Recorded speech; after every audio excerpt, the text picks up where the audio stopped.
एक दौर की सल्तनत में बेले नाम की एक नौजवान लड़की रहती थी। वो अपने मेहरबान दिल और नर्म तबीयत के लिए जानी जाती थी। दूसरे देहातियों के बरक्स बेले ने कभी भी दूसरों का फैसला उनकी शक्ल और सूरत से नहीं किया, बल्कि उनके दिलों में मौजूद अच्छाई से किया। एक दिन इसके वालिद एक घने जंगल में अपना रास्ता खो गए। पनाह की तलाश में उसने एक अजीम लेकिन खौफनाक कले से ठोकर खाए।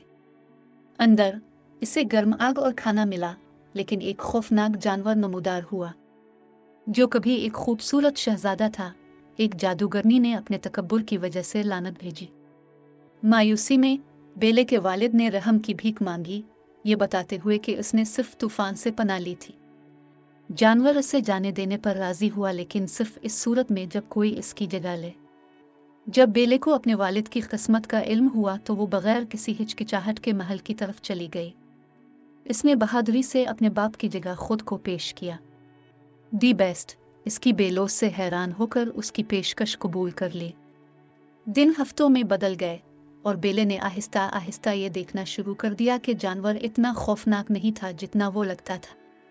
उन्होंने अपने दिन एक साथ गुजारे, अजीम अलशान लाइब्रेरी में पढ़ते हुए, आग से बात करते हुए और खाना बांटते हुए। बेले की मौजूदगी ने जानवर को बदलना शुरू कर दिया। इसका दिल नर्म हो गया और इसे इस आदमी को याद रखने में मदद मिली जो वो पहले था। लेकिन इसकी किस्मत जादुई गुलाब से जड़ी हुई थी। आखिरी पंखड़ी गिरने से पहले ही अगर कोई इससे मोहब्बत करता तो वो इसकी शैतानी शक्ल से आज़ाद हो जाता। जानवर ने बेले को रहा कर दिया, इसे घर वापस आने की इजाज़त दी, हालांकि इसका मतलब यह था कि वो हमेशा के लिए मलून रहेगा। अपने गांव में वापस बेले ने अपने वालिद को बीमार और देखभाल की ज़रूरत में पाया। उसने इसकी सेहत बहाल करने की पूरी कोशिश की, लेकिन इसके ख्यालात कभी भी जानवर से दूर नहीं भटके। एक रात जब वो सो रही थी, उसने ख्वाब में देखा कि जानवर अपने महल में तन्हा मर रहा है। बेले वापस किले की तरफ भागी, लेकिन जब वो पहुंची तो उसने देखा कि जानवर बाग में पड़ा है, गुलाब की आखिरी पंखड़ी गिरने वाली है। इसके चेहरे पर आंसू बह रहे थे। उसने इसके लिए अपनी मोहब्बत का एतराफ़ किया और इससे अपने साथ रहने की इल्तिजा की।